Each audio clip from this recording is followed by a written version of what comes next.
A wonderful good morning, ladies and gentlemen, and welcome to Naga and Markets for Breakfast. My name is Alex Duvidari, and I'm your host today on November the 7th, 2019.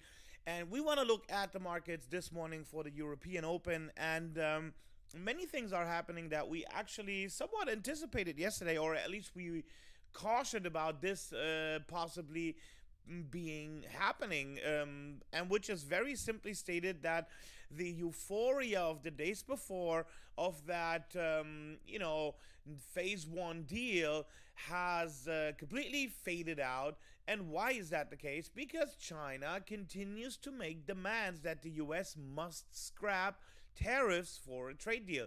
So it's not like that they are asking politely. They're saying, look, you want to have a deal, you got to remove those. Period. That's it. And that has been yesterday really, become very much clear and evident, because what we've seen now is that the date where China and the US were supposed to meet was postponed to December now. Nobody knows really when, where, how, somewhere, like all of that is now in limbo, as they say. And that is not necessarily something positive. On the contrary, it takes away some confidence of these markets that are heavily, my opinion, overbought. We continue to see that yesterday. Let's have a look at the S&P 500. That's always a good proxy to get an idea of how things are looking. So we didn't get like a massive sell-off or anything, but you can see that we have indecisiveness in the market. And don't forget like how high we are. And the higher you are, the more that you can fall, the lower you can fall. And that goes around or goes for the rest of the indices in the same manner. So we see the same in the Dow Jones as well. And just so you have an idea here, let me pull up the daily chart again. There you go. So which looked a little bit more heavy yesterday. So that is a little bit, not positive, but also economic data. So if we look at the economic data yesterday, we saw out of the US, non-farm productivity also continued to decline. Labor costs got a little bit more positive, but we don't really see positive turnarounds in the economic data in the US by any means. And in fact, also we got another big build on the crude oil stocks, and I'll get to that in a moment. So what we see is that we have an issue here, and also if you continue to line out the economic data all around, it remains really muted. It's nothing that is positive. And now you can see like China is also showing its supremacy in research and development. Now working on a 6G technology already. And so it's not really, it's not a US's world anymore, just like that. Even China yesterday, they did a bond sale in euro currency. So that's also the first that has been made in euro, and that's also a development that's rather new, and that's not really solidifying the friendship between the US and China, especially since the US wants supremacy on every market and want their currency to be the king of the currencies, obviously. So nothing is really working out for the US at the moment exactly the way they want. Then we have the impeachment process, where we had a new I forgot the guy's name, I'm sorry, but he was actually saying that Donald Trump did use monetary aid for Ukraine in order to,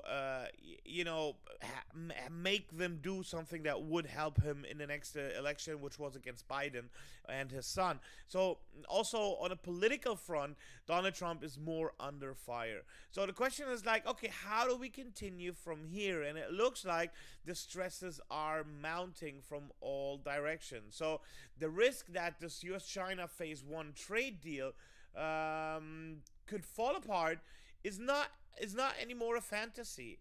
It's actually something that we should consider as a reality check.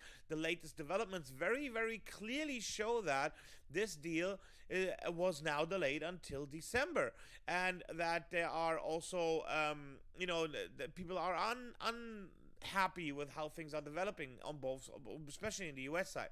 So what it means is that we should look at safe havens again. We should look at the positive markets again that go up when times get dark. And we can see that yesterday we talked about dips in gold, remember, ladies and gentlemen, and gold already made it back a couple dollars and could very easily reclaim that 1510 if these negative stories persist about US and China not signing a deal anytime soon. Actually, the likelihood for that to happen is still is growing by the minute, if you ask me. Also, like I mentioned, we had yesterday a build in the EIA crude oil stocks, and usually what it means is simple demand situation, basically. So if we have supply and demand, if we have too much supply, more supply than demand, meaning this is why the stocks are fuller, so you have just a certain amount of volume where you can store your whatever it is in.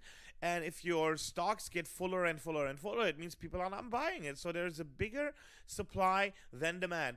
And that typically shows in the price going down. And that's what we saw in oil. And that's exactly also, like I told you, oil had a number of reasons to get rejected at the $57 mark, and that's exactly what we saw happen yesterday. So you can see that we saw a little bit of a tick up, even to the 85, and then boom, we crashed down on the EA crude oil stock. So that, again, remember that in the bigger picture, the demand for oil is getting lower and lower.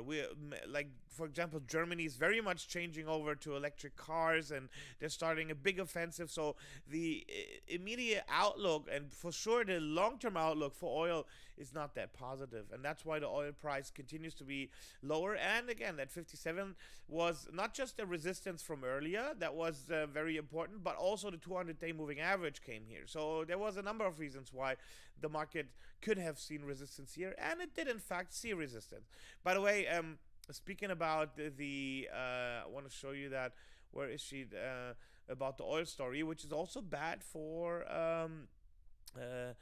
here it is. China may invest up to $10 billion in Aramco's IPO. This fits with the nation's push to have more international influence. So you can see that the Saudi state oil giant that's been hoping for a higher oil price, or trying to work for it with whatever means possible, because they want to, they need that kind of oil price for their shares to become, or for the whole IPO to become profitable, and the price is just not going there. So let's see how this will continue. But we can see that China is doing more and more to piss off the US, and that's really what's it about, ladies and gentlemen. And I've kept saying that repeatedly, and I will continue to say that because I believe it's true.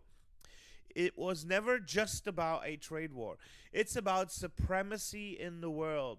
And China is the upcoming underdog, which now, possibly, we don't know, could be stronger than the US. We don't know.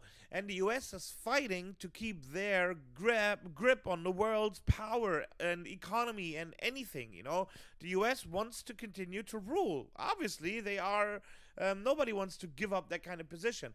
But China is very much challenging that, and they're doing it in a quite smart way, and that will continue to create conflict. And that will continue to interrupt global trade, in my opinion. And that's why stock markets are heavily overbought. That's what I continue to have as my personal position here. Elsewhere, what we see is that also in the currency sector, we saw the euro drop further yesterday. So we continue to see that the euro, that the dollar is getting stronger on these whole developments that are not really positive. And you can see even this morning now on the 30-minute that the euro continues its decline to the downside, and that is not necessarily a positive sign also for any, because the US wants to have a weaker US dollar, right? Because they want to produce in the US, they want to sell US goods to the world, so they want to have a weaker currency. Well, turns out that at the moment they're not getting it, even though it looked like they might after the Fed, but the euro now broke through that support at 10.70 170, and we talked about it yesterday as well, that if we break through that, we could very quickly see the 110 reach, and that's actually a very possible target for now. Maybe we could see the 1030 area to be challenging that first. So all in all, it looks like the euro dollar is on a slide to the downside and could continue to do that. Looking at the pound today, that will have a little bit of other dynamics play in here. Yes, there's dollar strength as well, taking its toll on it. You see there's the 30-minute chart, so it's going down as well. But we also have the Bank of England in focus today. So also we have UK election polls, and the latest YouGov Sky polls show that the Conservatives are down to 36% and Labour at 25%. So, and the Liberal Democrats are at 70%. So, and the Brexit Party at 11%. So, the pound is still relatively steady, but we will see the Bank of England, which will have its monetary policy later today, which is a key event. And if they don't change rates, as they are waiting for the uncertainty around the Brexit, that will likelihood help the pound. But it's also very much dependent on, because they will give their new view on inflation and growth outlook, which usually moves a currency always. So always, after the pound went up so well, and it's now holding pretty much in a, a sideways fashion between a 130, 128, the Bank of England could be a catalyst of pushing the 128 to the downside again if they adjust their inflation and growth targets lower. And that could happen. So definitely something to look for later in the day. Because of the Chinese-US trouble, we also see that the oceanic currencies are actually hurting. So we see the Australian dollar turn lower again. We see the same on the Kiwi, in fact. So that's also something that we should consider as a possible further direction here if these situations continue. And looking at, for example, the German Dax, we can see that it did rather well yesterday, and it continues to show a little bit of data of ambition to the upside. And that was because the data out of Europe was better, and we had yesterday the let's have a look. Retail sales was quite well. Here we go. 3.1%. The PMI composite grew back to 50.6. We saw the services PMI grow in Germany again. Finally, France remains strong.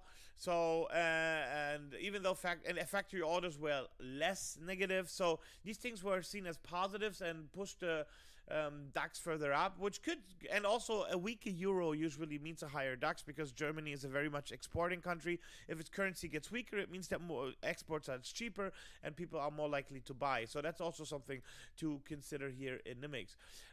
Last but not least, speaking about Bitcoin, and that tells the story actually that Bitcoin, there is a saying among traders, and it is what doesn't go up comes down, and and we've very much been stuck here in this range, and so that's again a 30-minute.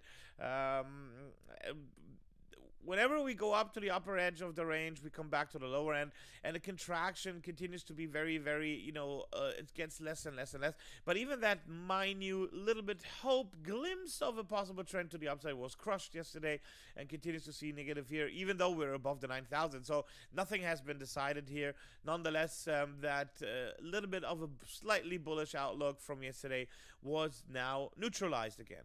So that's my overview of the markets today. Keep your eyes open on the US story. Look for the Bank of England today for sure. And it looks like the US dollar is continuing to push higher. So see you next time. Bye-bye.